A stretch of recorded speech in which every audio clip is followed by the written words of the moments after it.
อำเภอพิบูลรัฐจุดชุมพรได้มาโดยคำอารัธนานิมนต์มาเรียนสถานที่นี้บาสถานที่มีความยินดีในศีลในธรรมในคำสั่งสอนของพระศาสดาจึงมาพบกันอย่างเรียบร้อยที่นี่แล้วก็มีความยินดีมีญาติโยมมีความยินดีต่อรับต่อใจให้เข้าปลาอาหารสถานที่ทักษิณาเป็นที่นี้ตามที่ว่าไปมาที่ไหนมีที่พักอาศัยดีก็เป็นสัมปายะคือสบายใจสบายใจสบายกายกินดีงานงานมีความดีอาจจะมาเป็นคนดีเมื่ออยู่ที่ไหนยินดีในการคำสั่งสอนของพระศาสดาก็ดีหมดบุคคลเราเกิดมาเป็นมนุษย์พบพระพุทธศาสนาจะหาสิ่งใดเป็นที่พึ่งพาอาศัยภายในภายในตรงนั้นไม่มีอีกแล้วนอกจากพระรัตนตรัยทั้งสามประการคือพุทธรัตนะธรรมรัตนะสังฆรัตนะ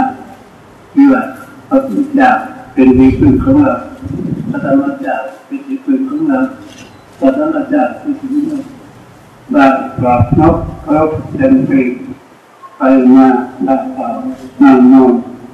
ยืนเดินนอนกินดื่มทำทุกอย่างเลิกถึงสุดพระพุทธเจ้าสมุนสมุนสารสงสารเป็นที่พึ่งพาอาศัย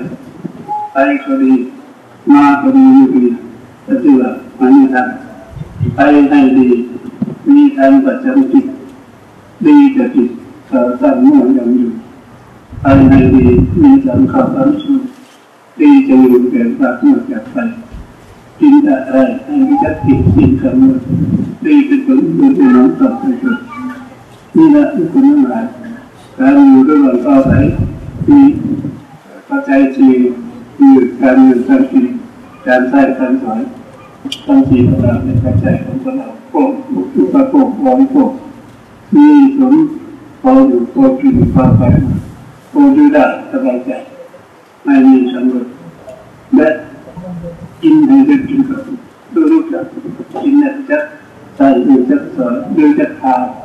คือว่ามีคำนั้นถูกมีกินมีทานมีการรักษาสิ่งใดครับทางที่เกิดของบุญของมีสามทางคือทานนั่นเองบุญเขาเรียกเกิดการรู้จักทานศีลนั่นบุญเขาเรียกเกิดการรักษาศีลภาวนานั่นบุญเขาเรียกเกิดการเจริญในการภาวนาทั้งสามนี้เป็นบ่อเกิดให้มีเป็นกุศล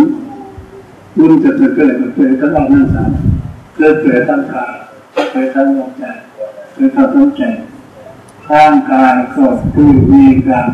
เคารพอ่อนน้อมต่อผู้ใดต่อสถานที่เคารพนับถือการประพฤติกายอ่อนหวานวาจาอ่อนหวานปิติยปาจาพูดจาสอนใจสิ่งใดก็มีใจอ่อนหวานชัดจำอมตะวาจาความสัตย์เป็นคนในเมตตาพูดกับใครพูดไปให้คนจริงเสมอเป็นแบบจริงๆทันทีจิตใจก็ได้ถึงสิ่งที่ต้องการคิดถึงเกิดหรือคิดหาอะไรเป็นเกิดดีของเราเป็นกันดี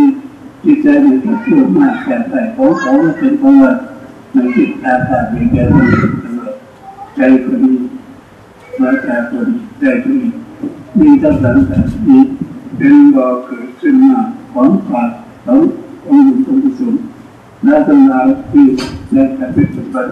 ธรรมะคำสอนมาจงเป็นผู้ตั้งใจผลในธรรมะถ้ามาแล้วเป็นอะไรเลยเป็นสิ่งที่ดีถ้ามาแล้วเป็นสิ่งไม่ดีคือเป็นสิ่งที่ตายจากนั้นตรงนี้ถ้าไม่มาเป็นสิ่งที่ไม่ตาย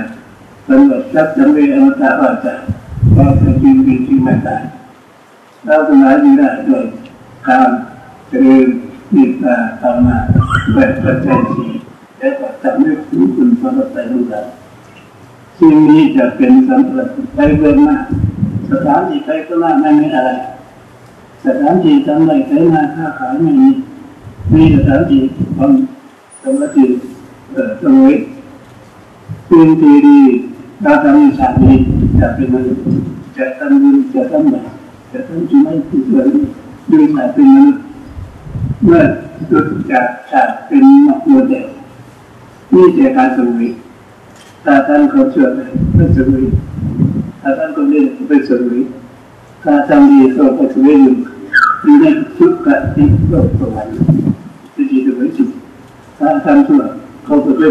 เป็นนรกเป็นผู้ชายสัตว์ที่ราชาด้วยทางจิตใจของคนมีสองทางคือต้องมีทั้งคนมาลงไหลเมื่อคิดถึงคุณงานตรงนี้จริงจงตั้งอยู่ในโอกาสทำสั่งสอนสอนกับสอนมองให้ใจแล้วก็หากินผลด้วยการสอบสอบ